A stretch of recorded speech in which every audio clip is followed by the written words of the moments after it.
So this is going to be a mix experiment.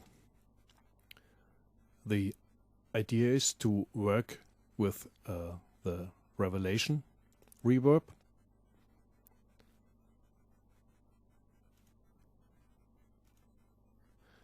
which is algorithmic, and to dial the parameters in order to achieve a quality we get from the REVerence reverb, which is an impulse response reverb. And I dialed in my favorite impulse response, which is the warm wooden church, which has a very nice and dense sound. Okay, now the basic idea is to get from this sound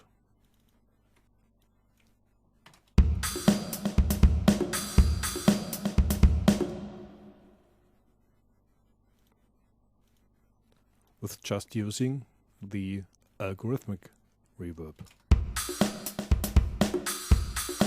And as you can hear at the moment, it's sounding quite different. So before we start twiddling the parameters, I would like to start with a short walkthrough, and we'll try to understand the parameters, and especially I'm trying to show what the display, this red one, is telling us. Okay, I would suggest we go from left to right. So the first parameter is pre-delay. I think that's an easy one. The pre-delay decides when the reverb is actually going to start, and as you can see in the display, there is a gap where nothing happens, and then afterwards the reverb is building up. You can hear it in this doubling effect. Now this is an extreme setting.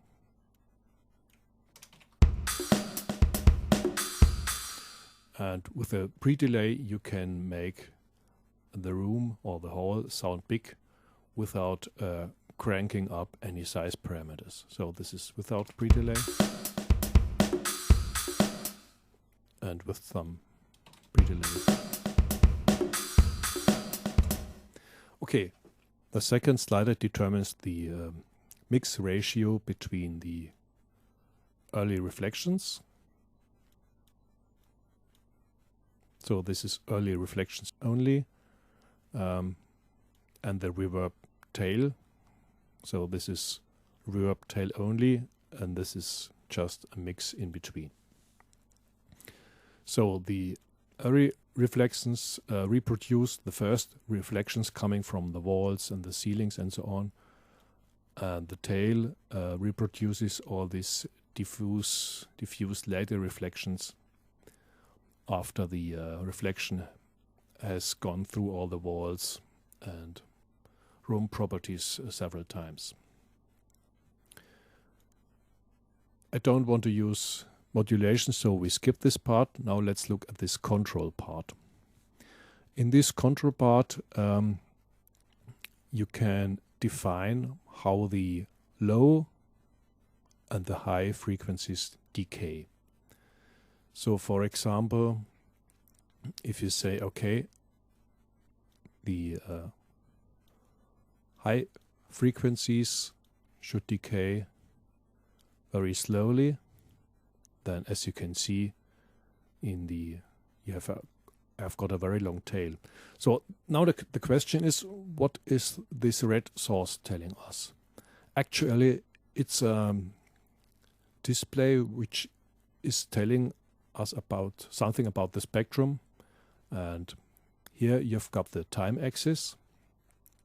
This is the spectral axis, so here you find the low frequencies and here you find the high frequencies. And if you look from above, the more red you have, the stronger the frequency is. And if you see, for example, like here, black areas, this is where the frequencies disappear. So very early in the reflection, all frequencies are present, and as we run through the time, first the high frequencies disappear, and then gradually also the low frequencies disappear until there is nothing left. And this is exactly what you can control here. So if you wish to the high frequencies to decay very slowly, you crank this button up, and here we are. And the lower you set this value, the faster the high frequencies shown here will decay, and here you can adjust the high cut point. So if we set this very high, the higher frequencies will decay more slowly, and if we crank this down, the high frequencies will disappear faster, and the same with the low frequencies. So if you push up the low time, you see that the low frequencies will last very long. All frequencies below 250 Hertz, and we can also dial this up, and you can see that even more low frequencies are building up to 2000 Hertz. And if we crank this down again, then, for example, in this case, the build-up of the low frequencies is limited to 100 Hertz. And of course, we can dial the low time the other way, and then these frequencies will disappear. And the higher we set the frequency, the more frequencies will disappear here in the low.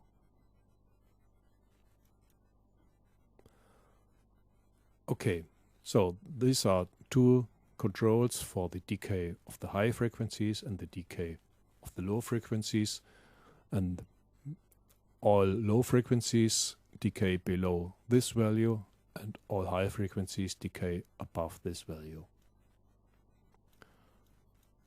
Right, so what's going on here? This part is only for the early reflections, so I will put the slider to early reflections only, and this defines the room size. So the smaller the size is, the shorter the early reflection, and this just confines the frequencies a bit. So if we have got a very low cut, you can see the low frequency build up here, and if we adjust these knob to higher frequencies, the build up is going to disappear. The same for the high frequencies. So if you let through all the high frequencies, they won't decay. If you put them down, they will decay faster. So these are the controls for the tail. So we will move the slider to 100% tail, and you can additionally to this pre-delay also add a delay for the tail.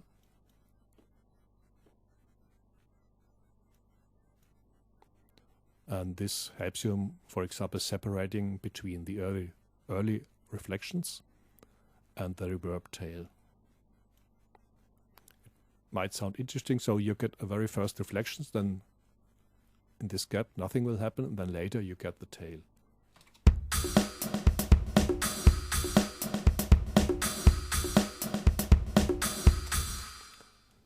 Okay, I think this is more a kind of effect, but if you like it, why not? So this is the same size parameter as here, but for the tail, meaning for the diffuse reflections. This is the time, how long it takes for the tail to decay. This is the shape of the tail. Density describes how diffuse the tail will become. So if you crank this down, it becomes more kind of granular, so all the tail reflections are separated.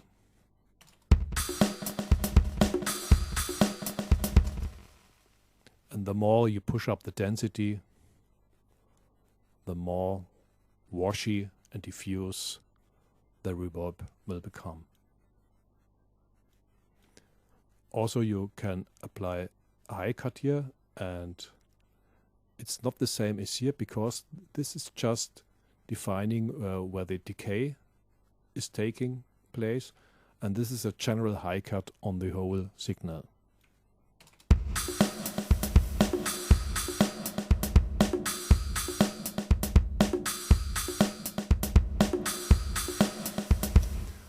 And finally, this is the parameter for the stereo width.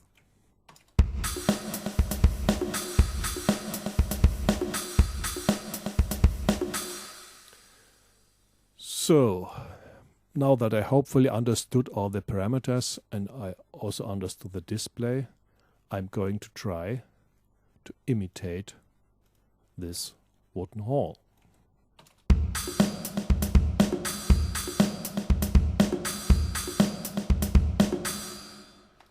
Okay, what can we hear?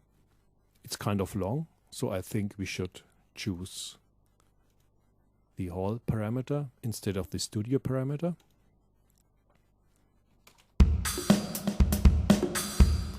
And there is also no pre-delay, so we should leave the pre-delay to 0. Also here.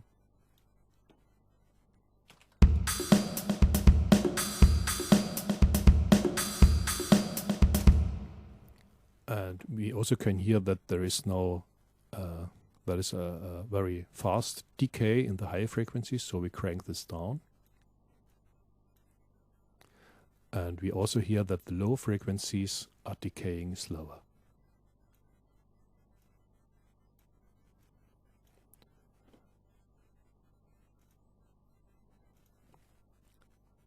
We could also look at the spectrum, maybe it helps.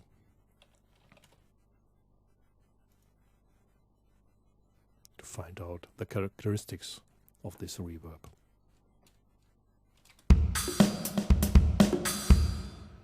Oh, wrong one.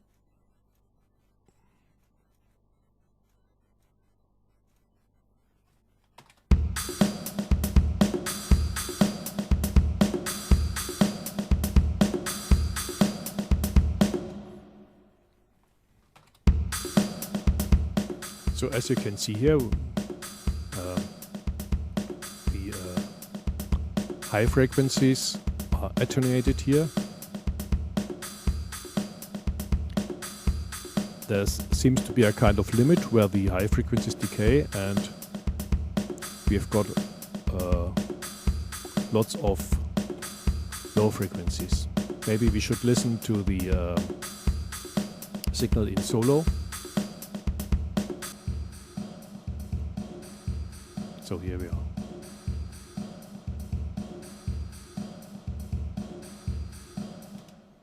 All right.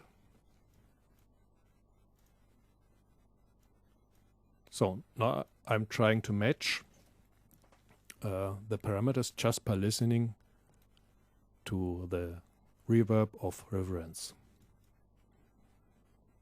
So what about the size? I guess it's a church, so for the early reflections, I set the size to maximum. I apply a high cut because it's a small, warm wooden church. I didn't hear any delays. I think the room size is okay. I think we should push down the higher frequencies in order to get the warmness. Let's listen. So the reverb is very dense, so we keep the density at 100%.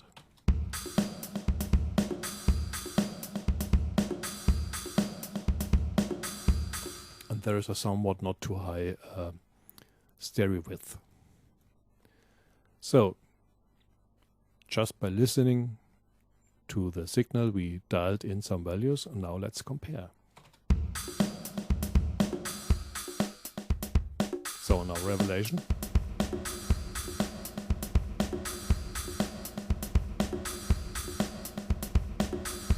Okay, the signal is too long, so the high frequencies should decay much faster, and we should also crank down the reverb time.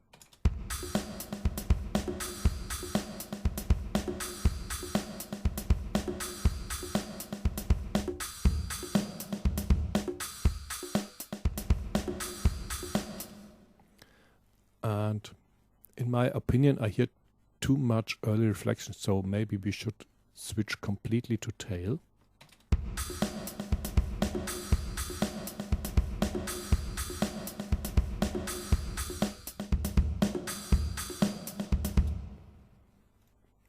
The REVerence is still sounding darker, so let's crank this down. Also this one too. Maybe I'm dialing in some more early reflections again. Smaller size.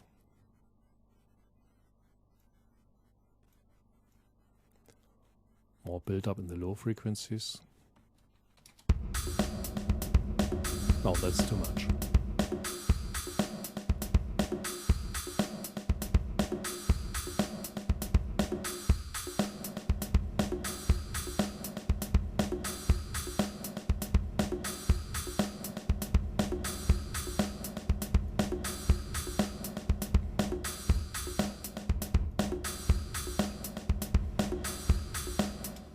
Let's compare.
So this is as close as I can get to the algorithmic reverb in this very short experiment.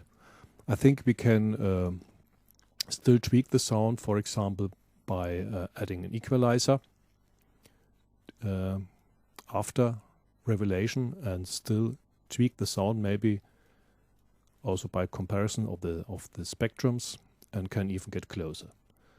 So this is concluding my tutorial. I think I've got a better understanding of REVeleation now, but I also learned that it's quite difficult to emulate a very good impulse response reverb with an algorithmic reverb. So there is still a lot to learn for me. Thanks for watching, and goodbye.